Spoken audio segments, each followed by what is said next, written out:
6-0.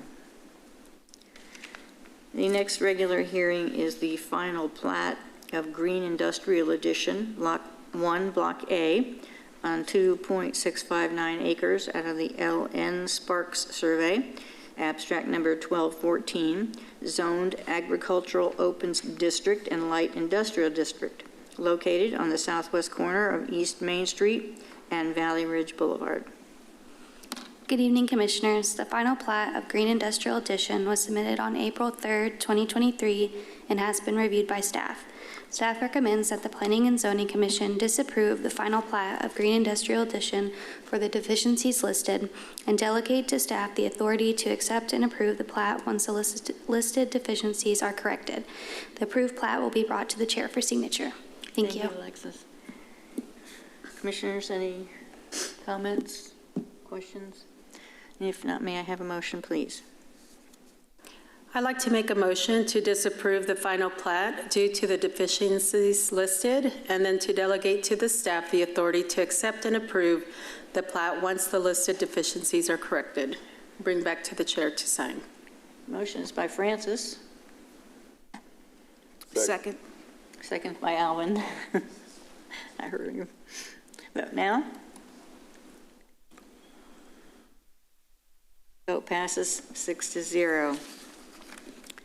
The third regular hearing tonight is the preliminary plat of the Willows at Oak Bend, containing 41 townhome lots, 21 single-family detached lots, and 4 green space lots on 7.940 acres out of the L. Bourgeois Survey, abstract number 52, Zone Plan Development Estate Townhouse District, located at 301 and 333 East Euchre Lane. Good evening, Commissioners. The preliminary plat of Willows at Oak Bend was submitted on April 3rd, 2023, and has been reviewed by staff. Staff recommends that the Planning and Zoning Commission disapprove the preliminary plat of Willows at Oak Bend for the deficiencies listed above, and delegate to staff the authority to accept and approve the plat once the listed deficiencies are corrected. The approved plat will be brought to the chair for signature. Thank you, Joe. Commissioners, any questions, comments? Move to disapprove the preliminary plat due to deficiencies and delegate the staff the authority to accept and approve the plat once the deficiencies are corrected. Motion is by Karen. Second. Second by Aram. Vote now. Motion passes 6-0. The next 3 items are public hearings, and we have 2 that are kind of go together, I guess. I'm going to read them together, and we will open a joint public hearing for them, but we will be voting on each consideration separately.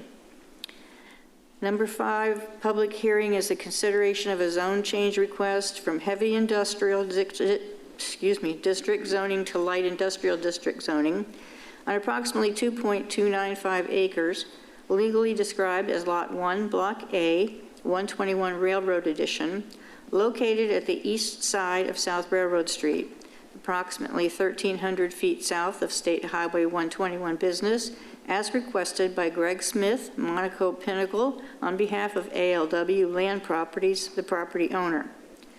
Number 6 public hearing is a consideration of a special use permit for a self-service storage facility on approximately 2.295 acres, legally described as Lot 1, Block A, 121 Railroad Edition, zoned heavy industrial district with a proposed zoning of light industrial district, located on the east side of South Railroad Street, approximately 1,300 feet south of State Highway 121 Business, as requested by Greg Smith, Monaco Pinnacle, on behalf of ALW Land Properties, the property owner.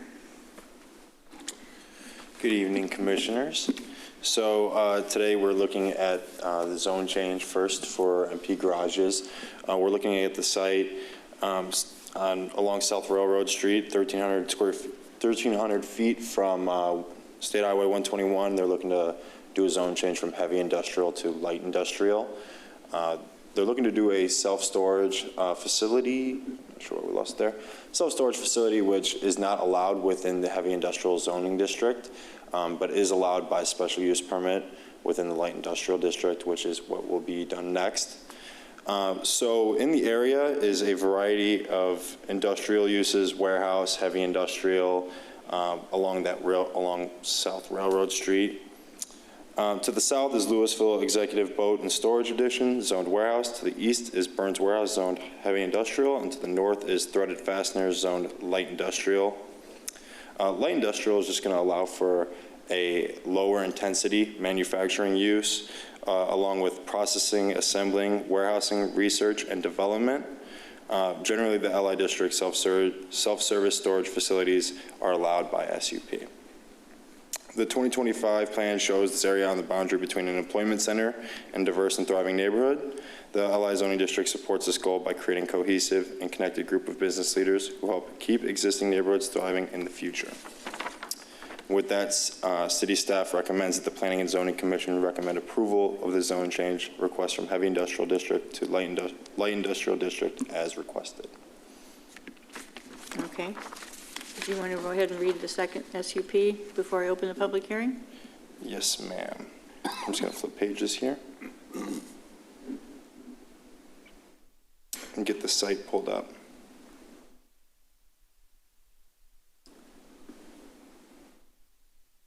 Can't watch him. Here we go. So, as stated previously, a special use permit is required within the light industrial zoning district. So with approval of that, a special use permit would be required for MP garages. They're looking to do a self-service storage facility for luxury cars, for personal belongings.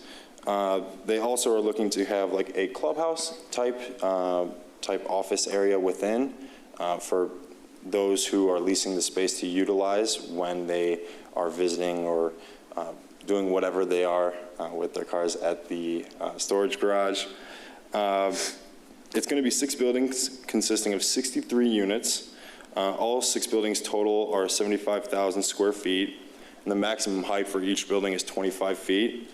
It has a shared driveway with the RV boat storage, and it doesn't have any frontage to Railroad Street.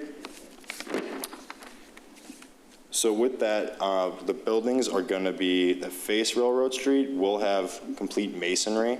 So what is viewable from the street will have that nice facade with it, but the rest of the buildings will be the metal.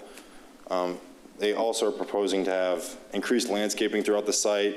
They'll have 2 live oak trees within the parking lot. They're only required 2 spaces within the parking lot, as they're going to be just showing up to get to their garage spaces, and really they can park in the garage if they needed to. So they are doing 2 trees within the parking lot, exceeding the 1 required. They're doing 9 trees along the western property line behind Building 5, and then they're doing 9 trees along the shared drive over there at the north side of the property. The development proposes increased landscaping throughout the site and masonry facing railroad. This SUP can only be approved if the preceding zone change request is approved. And so with that, the Planning and Zoning Commission, city staff recommends that the Planning and Zoning Commission recommend approval of this special use permit as set forth in the caption above. If you all have any questions regarding the zone change or the special use permit, I'd be happy to answer them. Thank you, Joe. Is there any comment or questions on this before I open the public hearing? I have one question. Did you say it's going to be facing railroad? So it's not on the frontage road or along railroad. So it is backed up behind the RV boat and storage. But the buildings that are going to be able to be seen from Railroad Street would have the facade, would have the masonry facade, 100% masonry. The rest of it should be obstructed by the existing RV boat and storage, though. Thank you. Yes, sir. Anything else? No? Okay. At this time, I'm going to go ahead and open up the public hearing. Anyone wishing to speak on item number 5 and number 6, the zoning change and the SUP, please come forward, state your name, sign in. We'll be happy to hear from you.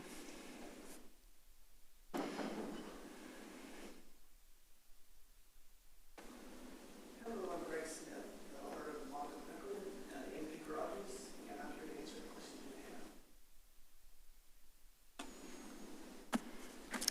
I wasn't sure we had any, Greg. I do appreciate you being here because as sure as you weren't, we'd have questions. Okay. So I appreciate you being here. All right, thank you. All right, thank you. Is there anyone else wishing to speak on this item? Having no one else come forward, I will now go ahead and close the public hearing for items number 5, the public hearing for zone change request, and number 6, the public hearing for the special use permit. Commissioners, we're going to go ahead and motion and vote on these two separately. So if there is no discussion or concerns or questions at this point among ourselves, may I have a motion on the zone change request, please? I'd like to make a motion to approve the zone change request as presented. Motion is by Francis. Second. Second by Aram. Vote now.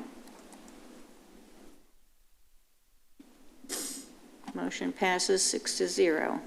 Commissioners, this item will be considered by the City Council at a second public hearing, and they'll be making a final decision on Monday, June the 5th, 2023 at 7:00 p.m. Thank you, Richard. Okay, and now on, may I have a motion for the public hearing for the consideration of the special use permit for the self-service storage facility? Move to approve the special use permit request as presented. Motion is by Karen. Second. Second by Francis. Vote now. Motion passes 6-0. Commissioners, this item will be considered by the City Council at a second public hearing where they'll be making a final decision on Monday, June 5th, 2023 at 7:00 p.m. Thank you. Thank you, Richard. Okay, the final public hearing for this evening is the consideration of an amendment to ordinance number 0428-22-ZON, known as the Castle Hills Plan Development, by amending Section 5, the Realm Sub-District, to include additional standards for multifamily development in the General Business 2 zoning district, and Section 7, definitions, to add a definition for live-work unit.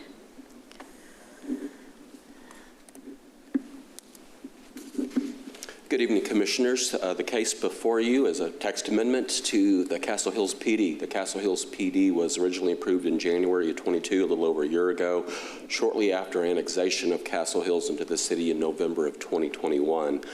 This is our first amendment to the PD. This text amendment is for the Realm sub-district of the Castle Hills PD. And if you'll bear with me one moment, I will get to an image here. This shows the area of Castle Hills that is covered by the Realm sub-district, and this amendment only applies to multifamily uses in the General Business 2 base zoning district within the Realm. Staff's been working with Bright Development and one of the other developers in the Realm area for the past few months. Primarily looking at some additional regulations that really address the drastic changes that have occurred in development, particularly multifamily and retail, as the impact of COVID has greatly shifted how retail operates and how it really can be developed now that we're past COVID. What these regulations will do first will incorporate some of the interpretations that we were having to make for these type of developments. It really gives us a little bit more definite guidance as we are reviewing those type multifamily developments, because currently the PD does allow multifamily on top of any restaurant, retail, or office or commercial uses within that GB2 district. There have been about 2 or 3 projects completed, and so that'll incorporate some of those interpretations that we made with those projects. along with a little bit additional flexibility, incorporating live-work units, which can take up to 40% of area of frontages of buildings that are deemed to have adequate visibility and access. Another 40% will have to be purely commercial uses. And the remaining 20 will be allowed to be multifamily uses. And those are areas that are kind of tucked away in little corners that doesn't really make a lot of sense for commercial or live-work spaces. So we really were looking at the big picture, looking at the retail environment today, and really trying to incorporate regulations that will strengthen the retail uses, put them in the appropriate spaces, and therefore to not have any vacant storefronts, because that really does become an issue. There are some vacancies in the 3 existing developments, and this will give that developer additional tools to get those filled and to and the flexibility to change out, switch from various residential uses to commercial, when those market demands. So it does give market demand a little bit more consideration as well moving forward. Like I said, in the big picture, this will make these areas a little bit more relevant with the mixed-use nature in them, and reinforce the investments that's been made, and make this area of Castle Hills a very vibrant and successful area, building in some walkability as well with these multifamily developments. So staff does recommend approval of these text amendments. One of the owners that we've been working with, Mr. David Palmer with the Weitzman Group, he'll provide a brief presentation during the public hearing portion of this item. So with that, I will pause and be glad to answer any questions that the commission has at this time. Any questions, commissioners? If there are no questions now, staff will be glad to follow up after the public hearing if any additional questions arise. Thank you. Okay, thank you, Richard. Okay, at this time, I'll go ahead and open up the public hearing. Anyone wishing to speak on this item, please come forward, state your name, sign in, and we'll be happy to hear from you.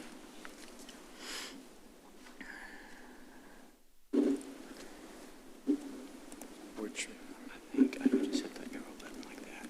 Perfect. Commissioners, good evening. My name is David Palmer.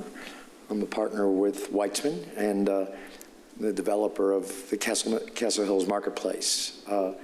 Since Lewisville annexed Castle Hills and we were afforded the GB2 zoning, we've been planning and are developing a two-phase 760 multi-family unit project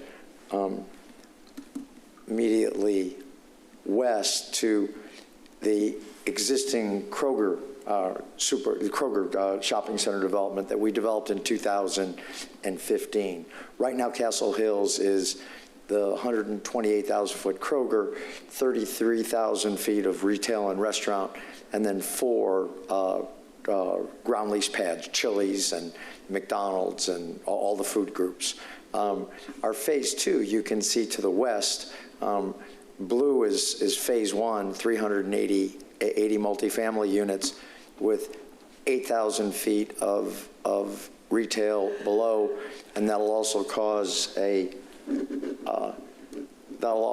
us to develop 12,000 feet off of a linear park here, and this is kind of our food truck area with brick and mortar, our combination, plus 2 additional dinner house pads that will end up. So phase 1 will entail 34,000 feet of additional retail and restaurant that we develop in the center, and it's focused on the 121 corridor linked to the other retail. Another advantage to what we're doing is we're establishing 3 cross-access points with the Realm Bright Realty to the west. So it really allows all of the commercial and all the traffic to flow into the retail area, the prime retail area, and staying off thoroughfares. As you probably know, the 121 access road gets quite crowded at certain times a day. And this kind of explains what Richard was talking about that, the live-work area on the park, and there's the 8,000 feet of retail, and it flows.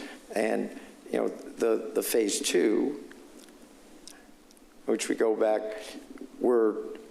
this is not retail space. It's next to the parking garage for the Bright Realty office building and what is allowed to be self-storage next door.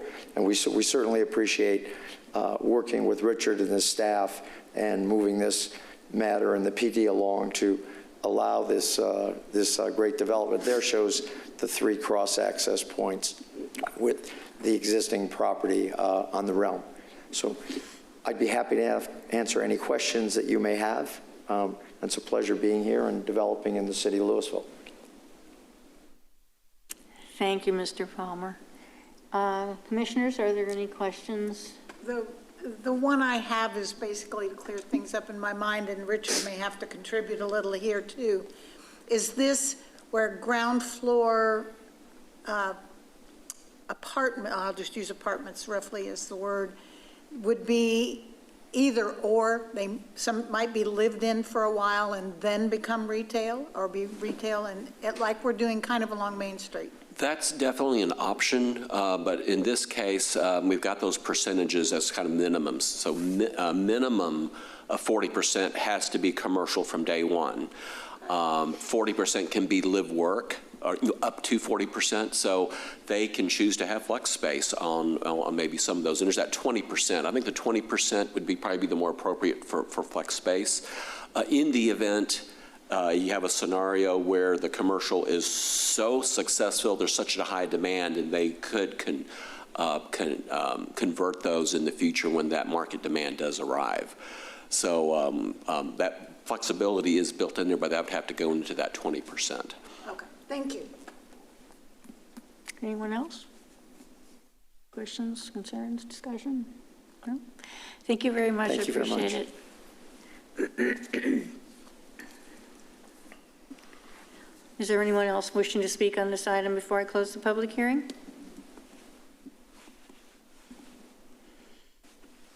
Having no one else come forward, I will now go ahead and close the public hearing. And commissioners, if there is no discussion, may I have a motion, please? I recommend approval of the proposed amendments to ordinance number 0428-22-ZON as presented. Motion is by Aram. Second. Well, I heard Robert, and I see Alvin's name. Robert, how do we get your name on here? I don't have the button on there. Because I think you seconded it. There we go. There we go. Okay, there we are. Okay, motion's by Aram, second by Robert. Vote now. Motion passes 6-0.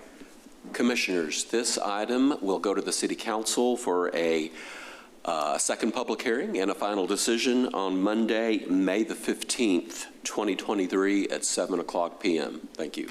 Okay. All right. The final item on the agenda for this evening is adjournment. May I have a motion, please? Move to adjourn. Motion by Karen. Second. Second by Francis. Vote now. Motion passes 6-0. We are adjourned. Y'all have a good week. You too.